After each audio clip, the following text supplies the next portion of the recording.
খোকসাবাসী আসসালামু আলাইকুম। আপনাদের অবগতির জন্য জানানো যাচ্ছে যে খোকসা থানা পুলিশ গত 5/8/2024 তারিখে যে অনাকাঙ্ক্ষিত ঘটনাকে কেন্দ্র করে থানায় যোগদানের বা সেবাদানের সামগ্রিক ক্ষতিগ্রস্ত হওয়ার কারণে আপনাদের সেবা প্রদান করতে সমর্থ হয়নি। মাঝে কয়েকদিন কার্যক্রম বন্ধ ছিল। ইতিমধ্যে খোকসা থানার সকল আইনশৃঙ্খলা বাহিনী 12/8/2024 তারিখ সন্ধ্যা 6টা থেকে আপনাদের সকল সেবা প্রদান শুরু করেছে। প্রিয় খোকসাবাসী, আপনারা পূর্বের ন্যায় সেবা পাওয়ার জন্য খোকসা থানা পুলিশের নিকট আসতে পারবেন।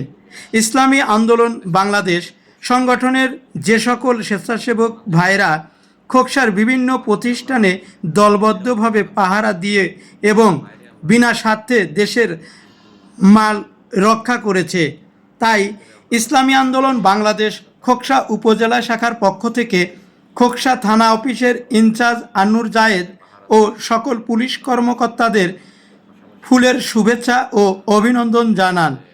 এ সময় খোকসা থানা অফিসার ইনচার্জ আন্নুর জায়েদ বলেন, বিগত 5 আগস্ট থেকে শুরু করে আজ পর্যন্ত খোকসা থানা পুলিশ খোকসা থানাতেই আছে। তো আসলে আমরা নিরাপত্তার সাথে থানার বাইরে আমরা কিছুদিন ডিউটি বন্ধ ছিল, কিন্তু থানার ভিতরে আমরা ছিলাম এবং আমরা কিছু অফিসার তারপরে আপনাদের খোঁজখবর নিয়েছি। বিশেষ করে খোকসা বাজারে যে পাহারা চলছে তাদের খোঁজখবর নিয়েছি এবং পাশাপাশি আপনার যে ইসলামী আন্দোলন বাংলাদেশ তারাও রাত জেগে পাহারা দিচ্ছে এবং বিভিন্ন শ্রেণীর বিভিন্ন পেশার লোকজন বিভিন্ন জায়গা থেকে সংবাদ আসছে এবং আমিও কথা বলছি, তারা তাদের এলাকায় পাহারা দিচ্ছে এবং এলাকার লোকজন স্বতঃস্ফূর্তভাবে পাহারা দিচ্ছে, তাদের সাথে সমন্বয় করছে। তো আমাদের খোকসা থানা পুলিশ তারা গত